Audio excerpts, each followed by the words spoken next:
السلام عليكم. مساء الخير. رمضان مبارك سعيد. كنتمناو لكم جميعا كل خير في هذا الشهر الكريم. Bonsoir chers amis. Nous sommes tellement heureux de vous voir, tous ces visages amis et toutes ces personnes que nous connaissons, et bienvenue à toutes celles qui nous ont rejoints. Bienvenue pour partager avec nous la présentation de ce que sera la 25e édition du Festival Gnawa et Musique du Monde des Saouira. Et oui, 25 ans, que de chemin parcouru. Je vous avoue que nous avons tous beaucoup d'émotions, et vous l'avez peut-être ressenti aussi dans ce film qui est fait avec des images de ces 25 dernières années. Donc vous imaginez qu'on a des milliers et des milliers d'heures d'images. On a vraiment travaillé pour pouvoir avoir beaucoup de matière qu'on pourra archiver plus tard. Et d'ailleurs, je tiens à remercier Sébastien Combeau, Fouzia Saoudi et Hind Mjid pour ce film. Nous sommes vraiment très émus ce soir parce que lorsque nous avons démarré ce projet, je dois vous avouer qu'on n'imaginait pas qu'on serait un jour devant vous à vous présenter 25e édition, c'est-à-dire un quart de siècle de festival. C'est un long chemin. Ce festival a 25 ans et ça en fait en réalité un des festivals peut-être les plus anciens du Maroc. Certainement un des festivals les plus emblématiques parce qu'il porte en son cœur la culture marocaine. Donc c'est la culture marocaine qui a gagné en autorité au Maroc et dans le monde. Et c'est aussi un des festivals les plus constants. On a toujours été fidèles au rendez-vous. Même après le Covid, on a été les premiers à relancer la manifestation en juin 2022 avec une tournée. Mais nous avons vraiment voulu être toujours fidèles au rendez-vous. Et aussi, c'est un festival qui, en 25 ans, ne sait pas... C'est un festival qui a su préserver son âme, qui a su préserver son esprit, et dont la notoriété n'a eu de cesse de grandir. Mais je dois vous dire merci chaleureusement du fond du cœur à vous tous, parce que ce festival a beaucoup gagné en notoriété grâce aux médias. Voilà, dès la première édition, les médias ont été présents, les médias marocains au départ, et puis les médias étrangers. Et donc, nous vous disons merci très, très, très chaleureusement. C'est un festival qui est une belle histoire marocaine. C'est une success story marocaine à laquelle je pense que nous avons tous, je dis bien tous, contribué. Le public, les médias, les sponsors, les organisateurs, bien sûr, les artistes et avant tout les Gnawa qui nous ont permis ensemble, dans la communion, de vivre cette histoire résolument marocaine.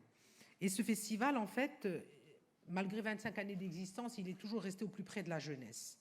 Et cette jeunesse, on la voit chaque année arriver pour découvrir ce festival et en être un peu le porte-parole, le porte-flambeau auprès des membres de leur génération. Parce que chaque année, depuis 25 ans, on voit des jeunes arriver et ils sont là dans la joie, le bonheur. Et il faut imaginer que lorsqu'on a créé le festival en 98, un jeune qui avait 15 ans ou 18 ans, imaginons qu'aujourd'hui il est entre la quarantaine et la cinquantaine, donc il est fidèle et il voit venir d'autres jeunes et c'est extrêmement enrichissant de voir que cette jeunesse, elle continue de porter ce projet. Et je ne vous cache pas que nous, quand on le pense, on essaie de le penser multigénérationnel, parce qu'on sait que c'est ce qui va garantir sa pérennité. Mais cette longévité, évidemment, ça n'a pas toujours été facile, mais nous en sommes extrêmement fiers, parce que le festival a toujours su s'enrichir de nouvelles idées, de nouveaux projets. Dès le départ, nous l'avons appelé un festival pas comme les autres. Et c'est réellement aujourd'hui, toujours 25 ans après, un festival pas comme les autres. Parce que le festival Gnawa, je dois le dire, et je dois souligner ce point, ce n'est pas un projet de divertissement. C'est un vrai projet culturel. C'est un vrai projet culturel qui se pense, qui se remet en question, qui se projette. Nous pensons le festival même après nous. Voilà, on le veut on veut que ce festival soit durable et qu'il existe pendant 60 ans, 70 ans, 100 ans. Et véritablement, c'est comme ça qu'on le pense. Et évidemment, ça repose essentiellement sur les Gnawa, d'où l'importance du travail que nous faisons avec l'association.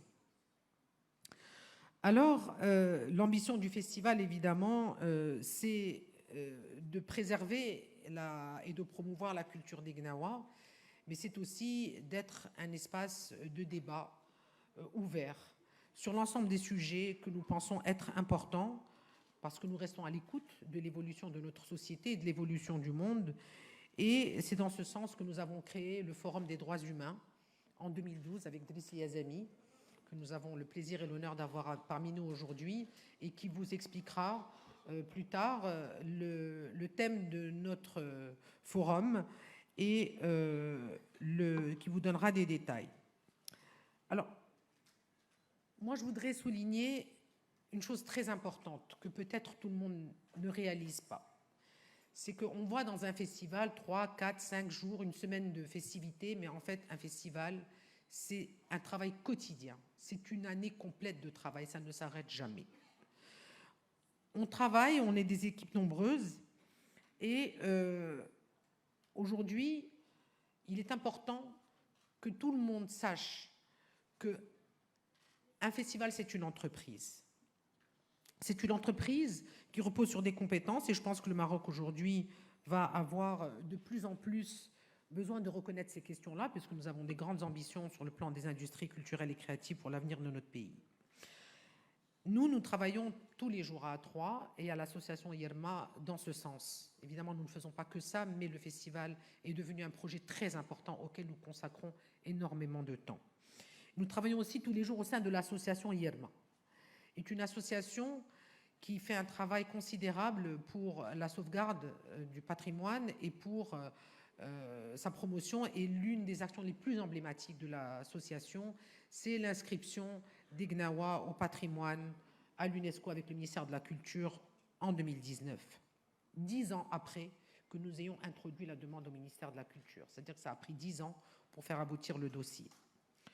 Donc vous l'aurez compris, depuis sa création, le festival a une ambition qui est de développer un projet qui a du sens. Nous voulons donner du sens à ce festival et à ce projet, et surtout un projet structurant.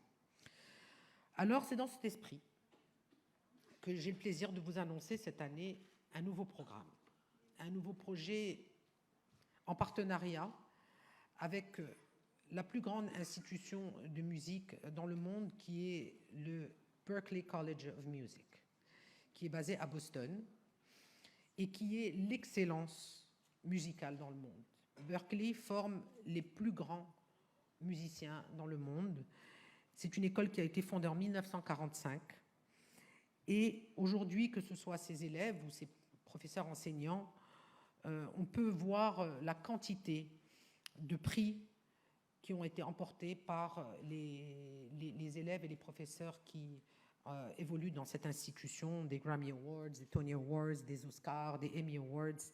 Et nous avons parmi nous Maria Iturriaga, qui représente le top management de Berklee, qui est venue, qui a fait le déplacement pour venir vous parler aujourd'hui de ce programme et vous en donner un peu plus de détails. Donc je lui laisserai le plaisir de le faire.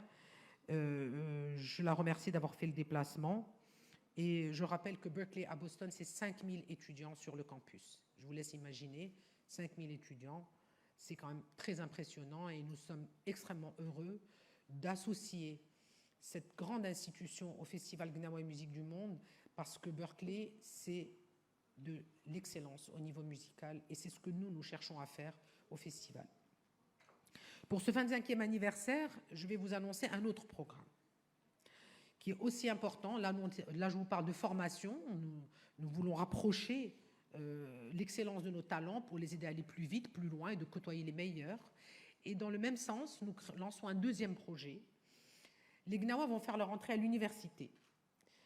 Je vous explique. Nous lançons une chaire universitaire au sein de l'UM6P de Ben Guerir. Au sein de l'UM6P, il y a un centre qui s'appelle le Center for African Studies, le centre des études africaines, qui est dirigé par l'éminent professeur Ali Ben Mkhlouf. Et cette chaire universitaire va être dédiée à la culture des Gnawa. Dans les années 80, il y a eu beaucoup de travaux, de recherches et beaucoup de publications qui ont eu lieu sur cette culture, parce que la culture des Gnawa, elle fascine énormément d'anthropologues, d'ethnologues, de musiciens. Et nous voulons renouer avec toutes les personnes, parce qu'il y a beaucoup de gens qui ont publié des livres et des travaux de recherche, des doctorants également. Et nous voulons renouer avec toutes ces personnes et arriver à agréger l'ensemble de ces travaux et avoir un espace au sein de l'université où on va pouvoir renouer avec cette recherche et mettre en synergie les personnes qui s'intéressent à cet art et à cette culture. Parce que les Gnawa sont une illustration de cet héritage immatériel qui a forgé la relation transatlantique. On parle beaucoup aujourd'hui de la dimension transatlantique et de cette vision marocaine, mais dans la culture, elle existe aussi. Entre l'Afrique, les Amériques, c'est un héritage qui se perpétue à travers le jazz, le blues, la santeria de Cuba, le candomblé du Brésil. Ce sont des musiques cousines qui ont la même histoire. Et d'ailleurs, pour ceux qui ont pu voir le film qui a été diffusé en décembre par CBS News dans le reportage 60 Minutes, c'est un film de 25 minutes, on en a vu quelques extraits dans ce film. On a pu entendre les témoignages de nombreux artistes qui parlent de ça, des artistes afro-américains, et qui disent qu'en venant au Festival Gnawa, ils découvrent une part de l'origine de leur musique et de leur culture. Et ça, c'est une question qui est essentielle. Et cette chaire universitaire, elle vient dans la suite logique de tout ce que nous avons fait depuis 25 ans. Je rappelle que nous avons créé le festival en 98, que nous avons créé l'association Yerma Gnawa en 2009. Ensuite, nous avons réalisé l'anthologie de la musique Gnawa en 2014. Et là, nous avons réussi enfin à inscrire les Gnawa au patrimoine mondial de l'UNESCO en 2019. Donc évidemment, après, il y a eu le Covid, ça a freiné beaucoup de choses. Et aujourd'hui, avec le retour du festival, nous sommes heureux d'annoncer ces deux grands projets. Donc très rapidement, c'est une chaire qui va s'installer, se déployer sur plusieurs années. Et donc la première étape de cette chaire, ce sera l'organisation de 2 tables rondes pendant le festival qui va réunir des élèves, des étudiants-chercheurs du centre Mahir de l'UM6P avec d'éminents professeurs qui seront autour de Ali Ben Makhlouf. Je cite le professeur Tariq Sabri, chercheur à l'université de Westminster, et Omar Fertzet, maître de conférence à l'université Bordeaux-Montaigne. Bon, malheureusement, Ali Ben Makhlouf n'a pu être présent parmi nous ce soir, il est retenu à l'étranger, mais vous aurez l'occasion de le rencontrer et de discuter avec lui. Mais voilà, l'essentiel du travail d'une chaire, c'est de réunir des chercheurs et des étudiants, et évidemment des professeurs.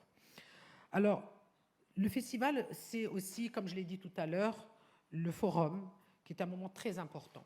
C'est un projet très structurant dans le festival qui a apporté une grande dimension à notre événement. Delis en parlera, mais très rapidement, je vous dis le thème de cette année. Le thème, c'est Maroc, Espagne, Portugal, une histoire qui a de l'avenir. Et je ne vous en dis pas plus, comme ça je laisserai le plaisir à Delis de développer ce sujet qui, comme vous pouvez l'imaginer, est passionnant au regard de ce qui nous attend avec la Coupe du Monde en 2030. Parce que, évidemment, la réussite de la Coupe du Monde, ce n'est pas que des infrastructures et des stades, c'est aussi l'humain, c'est l'implication de l'ensemble des citoyens des 3 pays, de nos diasporas. Et il est important que nous puissions revisiter notre histoire, mais également ce qui va faire notre avenir et notre réussite commune. Et donc, cette 25e édition ne dérogera pas à la règle. Nous aurons un très beau programme artistique qui sera présenté par nos directeurs artistiques, 400 musiciens, 53 concerts, je n'en dis pas plus. Et je cède immédiatement la parole à Absam Aliken, co-directeur artistique du festival, pour la présentation d'une partie du programme, et je vous remercie.